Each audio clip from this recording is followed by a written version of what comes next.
Débriefing de la saison sur F1 TV. On continue toujours dans le clan Red Bull en parlant des pilotes.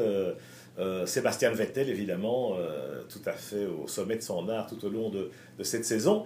Et puis Mark Webber, qui a tiré sa révérence, sans doute au bon moment, parce qu'il est encore resté performant. Certes, il a été dans l'ombre de Vettel tout au long de l'année, et que peut-être dans un coin de sa tête, il était déjà un peu retiré. Mais bon, il y a quand même eu quelques éléments qui ont certainement encore plombé l'ambiance chez Red Bull, à commencer par ce Grand Prix de Malaisie, Ziv. Ah oui, tout à fait. Hein. Bon, premièrement, on a vu Webber cette année en roue libre, il faut le dire, il n'était pas aussi performant que les années précédentes. Il espérait avoir une victoire à gauche, à droite pour terminer en beauté, mais son esprit était clairement déjà en endurance chez Porsche. Il en avait marre de cette Formule 1, il en avait marre de ce coéquipier qui attire toute l'attention chez Red Bull, et évidemment c'est mérité parce qu'il est champion du monde, parce qu'il est tellement talentueux, donc finalement ça l'a usé le Webber. Hein. Maintenant on se demande, et Pierre, peut-être toi tu as plus d'infos que moi, c'est qu'on se demande d'où vient tant de haine, parce que Vettel, apparemment, Webber, on ne se parlait plus en fin de saison. Comment ça se fait-il? Quand je dis que l'ambiance était plombée, le oui. mot est faible. Alors c'est vrai que en Malaisie, c'est-à-dire au deuxième Grand Prix d'entrée de jeu, Vettel déchire le contrat, trahit la confiance de son équipe, parce que c'est quand même de ça qu'il s'agit. Même si après ça, l'équipe lui pardonne tout, mais je pense que Webber, évidemment, ne lui pardonne pas. En tout cas, là, on a vu le vrai visage de Vettel, ou en tout cas un de ses vrais visages. Et moi, j'ai vraiment un peu de peine avec ça, parce que Webber, tu as raison, il était un peu en roue libre, mais il s'est quand même battu.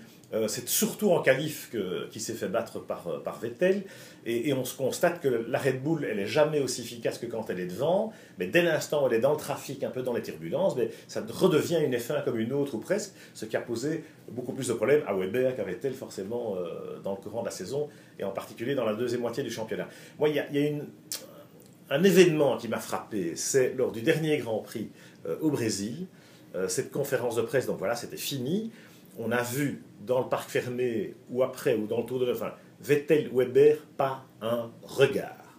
Et là, je trouve que quand on a eu un équipier pendant 7 ans, que ça a quand même permis, enfin, il n'y a pas été l'équipier de Vettel pendant 7 ans, mais enfin pendant 4 ans, et que ça a quand même permis à Vettel quelque part voilà, ça l'a tiré vers le haut, ça l'a amélioré d'avoir un équipier de cette envergure-là, de cette loyauté-là, quand même, tout le monde ne peut pas en dire autant.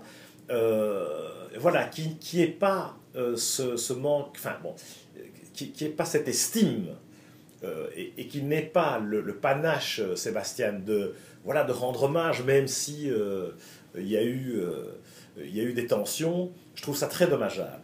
Et donc l'anecdote en question, c'est la conférence de presse après le Grand Prix, où la FIA avait préparé un drapeau brésilien signé par tous les pilotes, qu'on remettait symboliquement à Marc lors de la conférence de presse, et il y a un pilote qui n'avait pas signé.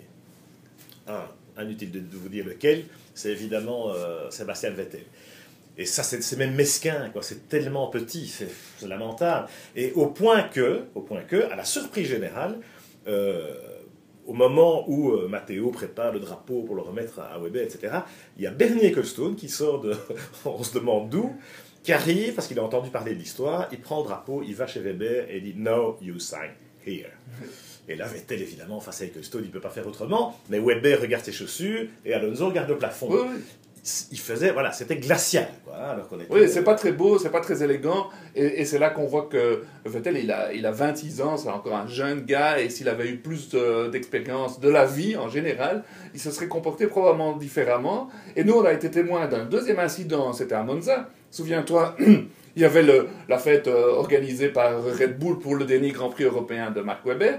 Là également, tout le paddock était présent, tout le monde était là pour fêter Webber, et Vettel n'est pas monté au premier étage là où se passait l'événement, il est resté en bas avec ses copains, et c'était pas beau déjà à l'époque non plus, fort décevant, parce que bon, il a tout à gagner à être sympa, alors qu'il est sympa à toutes les autres occasions. Oui, il fait le gars sympa, il le fait très bien, hein, je ne dis pas qu'il ne l'est pas fondamentalement, mais voilà, là, dans ce rapport avec Webber, on ne comprend pas pourquoi tant de haine.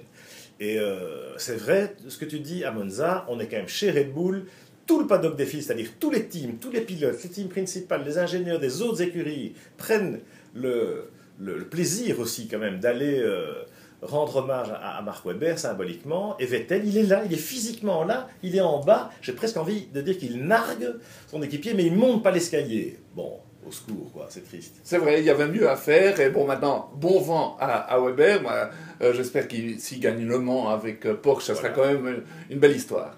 Et Sébastien, je pense, peut dormir sur ses deux oreilles avec l'autre kangourou qu'on lui met dans les pieds, mais on en reparlera une autre fois.